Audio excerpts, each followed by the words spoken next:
Então, boa noite a todos. Estamos já em outubro de 2025.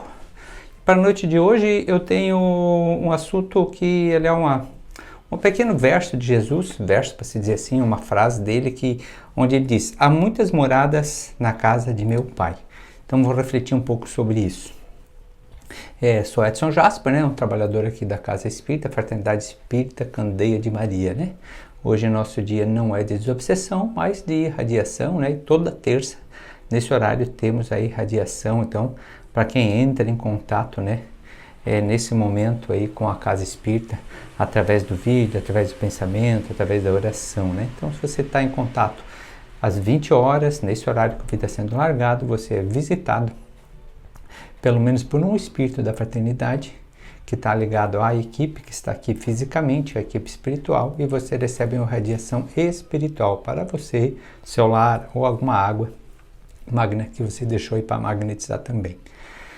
Então, assim, para a gente entender um pouco muitas moradas na casa de meu pai, a gente precisa entender um pouco o processo de evolução, o que nós somos, e processo de, vamos dizer, da matéria, talvez até da essência quântica hoje em dia, né? Mas em princípio eu vou falar em duas questões. A primeira, mundos habitados. A Terra é um mundo que a gente conhece, a gente está aqui vivendo e existem muitas e muitas vidas. A gente hoje já conhece também Marte, né? Então a gente, eu quero dizer a ciência, né? Que está lá com o rover, então lá um tipo de carro, né? Que foi levado até lá pela nossa ciência terrestre e está lá fazendo estudos, né? Então já vê lá que é um planeta bastante diferente do nosso. Mas, por exemplo, assim, o que se observou em Marte não é o todo de Marte. Por exemplo, alguém vai lá para o deserto, né? Vem de um outro mundo, posa no deserto, anda quilômetros lá pelo deserto, vai embora e acha que a Terra é apenas areia, né? Então, e sol e calor. Então não seria assim. O universo ele também é desse modo, do modo que a Terra também é. Tem lugares com bastante abundância de vida, lugares com pouca, mas todo o planeta, segundo o Espiritismo, ele é habitado. Seja habitado por consciências físicas já, né, corpóreas, espíritos encarnados ou desencarnados. O mundo que não é habitado, então é porque ele está em um processo de construção, de desenvolvimento. Por exemplo, a Terra, aí 3 bilhões de anos atrás, ela não tinha habitação, ela estava lá em desenvolvimento, né? Num processo de construção, como uma casa, né? Tu está lá fazendo fundamento, erguendo as paredes, não tem alguém morando lá porque tu está fazendo. Essa semana ainda passei eu e minha esposa ali no Cantagalo, a gente viu 2 casas abandonadas, provavelmente parece estar lá desde a enchente, né? Uma casa de madeira, já ali talvez foi condenada pela Defesa Civil, então é uma casa que já não tem mais habitante. Então a gente vai ter mundos também assim, né? Que talvez ele já está ali no seu final de ciclo de vida. Porque o mundo é uma coisa física, os planetas. Então os sóis, as estrelas, então eles também têm ciclos, como o nosso corpo físico. Ele inicia e ele vai acabar. Então o Edson está dizendo que existe alienígena, existe vida fora da Terra. Sim, existe, né? E não é apenas o Edson que diz. A gente vai ter Allan Kardec entrevistando, né, Revista Espírita. Eu vou procurar, eu vou deixar embaixo, junto na descrição aí do vídeo e tal, o link de um vídeo onde Allan Kardec entrevista um espírito que mora em Júpiter. E ele vai estar falando como é a vida em Júpiter. Marte, a gente tem também de Humberto de Campos falando da vida em Marte. Pô, mas como? Se a gente tem lá uma sonda e a sonda não percebeu ninguém. Então aqui a gente entra num outro parâmetro das muitas moradas na casa de meu pai. Não é apenas a materialidade física, a matéria que o ser humano compreende por vida, por existência que existe. Mas existem dimensões espirituais, diferenças de matéria. Então a gente tem multiversos, assim por se dizer. São outros ambientes, fronteiras espirituais com dimensões espirituais, com dimensões diferentes de processos. É como se eu rasgasse aqui a película do espaço-tempo e nessa película aqui eu abrisse um vórtice e pudesse estar entrando em uma outra dimensão. E nessa outra dimensão, digamos, a próxima, mais próxima aqui, a gente é chamada de umbral, né? Então ela tem uma outra ponderabilidade. Os seres que vivem lá, eles têm também corpos energéticos. Para mim entrar lá, eu posso entrar quando eu estou dormindo, em desdobramento, em uma viagem astral, e eu entro com o meu corpo energético, meu corpo físico fica aqui. Então o que é o meu corpo físico? É uma roupa para eu poder estar habitando este ambiente. À noite, essa roupa fica, a gente desdobra e vai para essa outra dimensão. E lá a gente pode ter outros tipos de contatos. Então Marte, a gente vai entender que a vida que Humberto de Campos descreve lá, ela é isso, é de uma outra dimensão. E nessa dimensão a gente não consegue ver fisicamente, né, com esse processo, interagir com eles. A gente tem também no livro de Urânia, de Camille Flammarion, ele descreve vários mundos que ele visitou, e nessa visita de mundos, mas como ele visitou? Ele foi para outros planetas estando encarnado na Terra? Sim, mas também em uma viagem astral. À noite, quando o corpo dormia, e a gente vai entender que nesse momento que ele estava dormindo, ele desdobra do corpo físico, fica com o perispírito. E ele é obrigado a desdobrar do próprio perispírito para ir com o corpo mental fazer a viagem que ele fez, porque ele foi muito distante. O perispírito também é formado com as energias telúricas da Terra. Ele foi formado aqui também. Então ele não teria, a gente entende, essa capacidade de tanta elasticidade de ir e voltar. A gente entende que ele foi com o corpo mental. Mais para frente no livro, ele faz uma outra viagem astral. Ele vai até Marte e ele conversa então com um casal lá de Marte, que explica também sobre a vida lá. Eles tiveram uma vida aqui na Terra. Então, peraí, esse casal de Marte viveu na Terra? Sim, eles tiveram uma encarnação. E os dois eram amigos de Camille Flammarion. Tiveram uma morte prematura.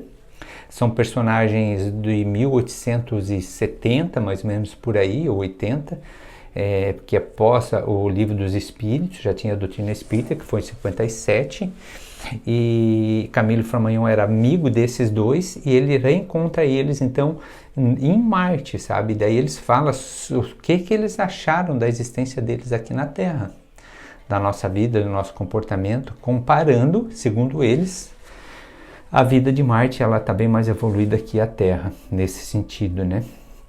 E aí alguém pode dizer, mas então Allan Kardec se perdeu, né, no Livro dos Espíritos. Se eu não me engano, no Livro dos Espíritos, ele tem lá falando sobre Marte e diz que Marte seria um planeta mais atrasado que a Terra. Uma das coisas que está lá, Allan Kardec já bota assim, ele seria, Allan Kardec não está afirmando, segundo um espírito que foi entrevistado, falou que Marte estaria na categoria atrás do planeta Terra, mas então Allan Kardec coloca essa informação como seria nesse sentido, ele é o pretérito do passado imperfeito, não é uma afirmação. E aí o próprio Allan Kardec diz que sempre que a ciência comprovar algo que ele esteja errado, é para seguir a ciência e não seguir o espiritismo, né? E o espiritismo se enquadrar dentro daquela nova revelação da ciência. É lógico que de Humberto de Campos e Camille Flammarion também não é ciência, são informações espirituais de revelação, só que já são duas, né? E que vem com um caráter mais, vamos se dizer, de veracidade nesse sentido, né? Nesse sentido. Então, assim, tem alienígena na Terra vivendo, segundo o livro de Camille Flammarion, contemporâneo amigo de Allan Kardec, sim. Segundo Chico Xavier, Humberto de Campos também, também tem, sim. Só que como são esses extraterrestres? Como eles, segundo o Espiritismo, são pessoas, espíritos de outros orbes reencarnados aqui. Então o extraterrestre, para ele vir para cá, ele veste uma roupa super especial. Mas essa roupa super especial é formada onde? No útero de uma mãe, né? Então, aonde nós temos também essa informação? Divaldo Pereira Franco Na trilogia do livro que ele tem sobre transição planetária, ele chega a descrever que em uma noite 200 casais fazem um desdobramento enquanto eles estão dormindo, são levados pelos guias espirituais, casais que estão na fila para ter filhos, e eles vão até uma praia conhecer os seus futuros filhos. Quem são esses futuros filhos, segundo Divaldo? Os capelinos, né? Desculpa, não é os capelinos. Os capelinos seriam nós, né, que viemos de Capela. Ali seriam espíritos vindo de Alcione. É uma estrela, né, bastante distante, e estaria vindo em grande massa, né, desde 2012 potencializou, começou lá na década de 70 já, mas desde 2012 potencializou mais espíritos vindo a reencarnar aqui na Terra. E esses espíritos, ele descreve que são todos esguios, altos, a média de 1,80 m, e que eles estariam fazendo até uma preparação no perispírito deles, porque eles estão com o corpo energético, com perispírito, foram trazidos até aqui, e para poder reencarnar, então, no útero de um humano aqui da Terra, eles precisam fazer uma certa preparação no perispírito, porque o corpo deles de Alcione, eles são um pouco mais evoluídos que nós. E para isso eles precisam se encaixar num corpo que ainda é menos evoluído para eles, que já tiveram há muito tempo, porque o nosso corpo ele está em processo de evolução. E segundo Divaldo, nesse livro, pela terceira a quarta geração deles aqui, o nosso corpo humano ele deve ter uma melhora também, né? Então hoje às vezes tem crianças que, ela não fala, né, por exemplo. Ela vem e ela tem uma dificuldade de falar, da pronúncia, da dialética, e os pais já ficam muito preocupados, lógico, né? Mas tipo assim, às vezes tem espíritos nascendo de mundos mais evoluídos que eles já se comunicam mais pela telepatia. A linguagem não faz tanta parte da existência e da vida deles. Então é um reaprendizado, é uma coisa nova para eles. Não é que aquela criança tem um problema, uma deficiência, é só um pouco mais tarde que ele vai acabar se desenvolvendo nesse quesito, sabe? Mas quando se perceber, ele está à frente de muitos outros quesitos que muitas vezes as crianças daqui mesmo, aqui da Terra, que seriam mais as comuns, né? Então, nesse sentido, há muitas moradas na casa do Pai. Todos os planetas que foram criados por Deus, eles são habitados. O nosso Sol é habitado. Meu Deus, mas como é que vai morar alguém no Sol? Fisicamente não, mas existem espíritos crísticos, espíritos puros, que deles mesmos emanam, são apenas luz. Então nada melhor que um Sol, que uma estrela apenas com luz. Não existe nada que Deus crie apenas por o acaso. Eu vou fazer isso aqui só para deixar aí de lado, só para bonito para alguém, né? Tudo que Deus cria no universo, ele é utilizável. Então os planetas são habitados também, os alienígenas existem, né? Quando eles estão presentes aqui, fisicamente eles estão reencarnados, e existem muitos espíritos também que não são desse planeta, que estão aqui nos ajudando na transição planetária. Como a gente tem guia, eu tenho um amigo espiritual, um guia, que se chama Pai José. Foi um escravo no Brasil, nessa época aqui, né, que a gente tinha a escravidão, né, mas no início da escravidão, né, do Brasil. Eu tenho um outro amigo espiritual que é mais difícil ter contato, se manifestar, ele não está tão presente, mas o nome dele é Zéfiro, ele se denomina Zéfiro, porque a gente precisa de algum nome também para estar se comunicando, né? Mas nesse caso, ele nunca reencarnou no planeta Terra e ele não é daqui, ele é de fora, né?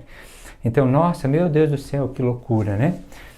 É simplesmente normal, todos nós somos filhos de Deus, né? Filhos de um universo.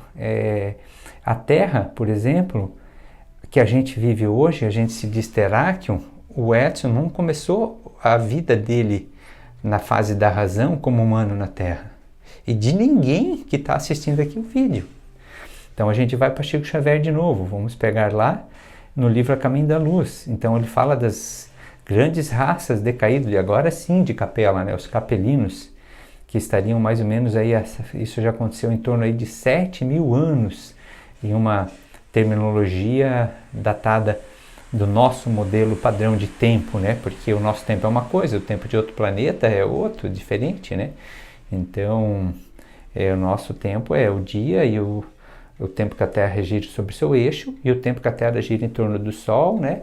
Ou então, o tempo que o Sol faz a sua rotação completa.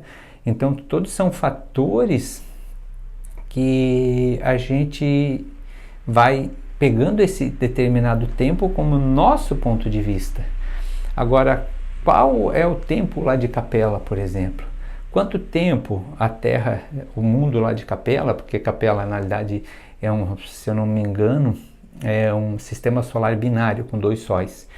Então, quanto tempo que o mundo deles dá uma volta em torno do Sol? Quanto tempo que ele gira sobre o seu próprio eixo para fazer o dia, né, e a noite? Então é diferente os tempos, né? Mas seria 7.000 anos nosso que a gente teria começado aí. Então a raça adâmica, Adão não seria uma pessoa para o espiritismo, mas ele seria uma raça que ele veio para cá, né? Essa raça que veio, ela vai existir mais fatores, vai ter Caim e vai ter Abel, por exemplo, que é o que? É irmão ainda matando irmão. E assim, não é o que a gente está fazendo hoje ainda, a gente ainda não está se matando. Todos nós somos irmãos perante Deus, então a gente ainda está vivendo essa fase. Interessante se tu pegar na Bíblia, quem gosta de ver a Bíblia, aí Caim matou Abel, e daí ele foi embora para uma outra cidade, se não me engano, a cidade de Nod, e ele casou-se, né? Mas casou-se com quem? Se não existia mais, se era só eles, entende? Então já tinha outra cidade, já tinha pessoas, porque já existia povos aqui na Terra, os povos primitivos. Então o ser humano vem para cá, os capelinos, e essa vinda para cá ajuda a desenvolver o processo aqui da Terra. Estou aqui olhando que está com 5% de bateria, mas espero que dê tempo aí, estamos quase acabando, né? E daí, então, só para a gente fazer mais uma reflexão, tá? E alienígena físico, nave física, isso existe?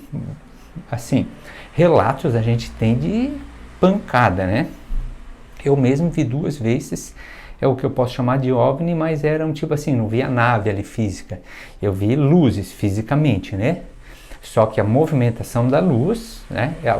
Eu não estava sozinho nenhuma das 2 vezes, as outras 2 vezes foi acompanhado por uma pessoa que, a primeira pessoa já desencarnou, ele era um cunhado meu, e a outra vez foi minha esposa. Então a luz que a gente viu, ela não era algo natural, não era uma estrela, não era um avião, né? Eu não vou descrever tudo aqui. Então vi isso. Mas as próprias naves, vai existir visão de naves que talvez são naves realmente de fora da Terra, e vai ter muita visão de nave que são naves das dimensões espirituais da Terra. Essa eu já vi em desdobramento. Então eu vi um tipo micro-ônibus voador, né? E naquele momento ainda, esse micro-ônibus, eu estava lúcido, né? Um desdobramento lúcido, ele me sugou para dentro da nave. Havia ali 2 homens e uma mulher, bastante jovens, e a gente foi para algum outro ambiente. Então, assim, outro dia vi alguém falando sobre ufologia, até em Joinville, um militar, que também descreve que ele viu uma nave em forma de um micro-ônibus voador. Eu disse, nossa, achei muito legal, porque é o mesmo modelo que eu descrevo, que eu vi. Só que ele acha que é uma nave física, eu entendo. Eu acho que aquela nave que ele viu, então, é uma nave da dimensão espiritual, que por algum motivo ele teve essa percepção. Porque para vir uma nave física de uma estrela distante para cá, é extremamente complexo pela lei da física, né? Da termodinâmica, é muito difícil. Então teria que ter um tipo de tecnologia extremamente diferente para conseguir chegar aqui. Então eu tenho certeza que existe vida alienígena, tenho certeza que eles estão por aqui, mas eu tenho dúvida se tem como ter um contato direto fisicamente, né? De um parar aqui, tipo aquelas invasão, né? E lá no fundo também assim, né? Então a gente não... então vamos ter medo, não. As civilizações que já conseguem ter essa tecnologia de evolução para chegar até aqui são evoluções muito além já, intelectual. E como a evolução intelectual e moral é junto, então eles já são espíritos moralmente evoluídos. E se eles estão aqui, estão para nos ajudar, não para nos subjugar e ter medo e, meu Deus, né? Também não para endeusar. São apenas irmãos. Eles não é que estão na nossa frente. Eles são mais antigos. E como são mais antigos, eles estão em uma classe à frente, mas no tempo deles, e nós estamos no nosso tempo. Então, meus irmãos, bastante informação. Às vezes é aquele tipo de palestra que eu digo, eu gosto mais de, talvez, forçar a pensar, refletir, do que dar alguma coisa pronto, né? Vou deixar o link ali do vídeo. Quem achou interessante o assunto, assiste o vídeo ali, a entrevista de Allan Kardec, que é bem bacana, bem legal. Grande abraço, fiquem com Deus.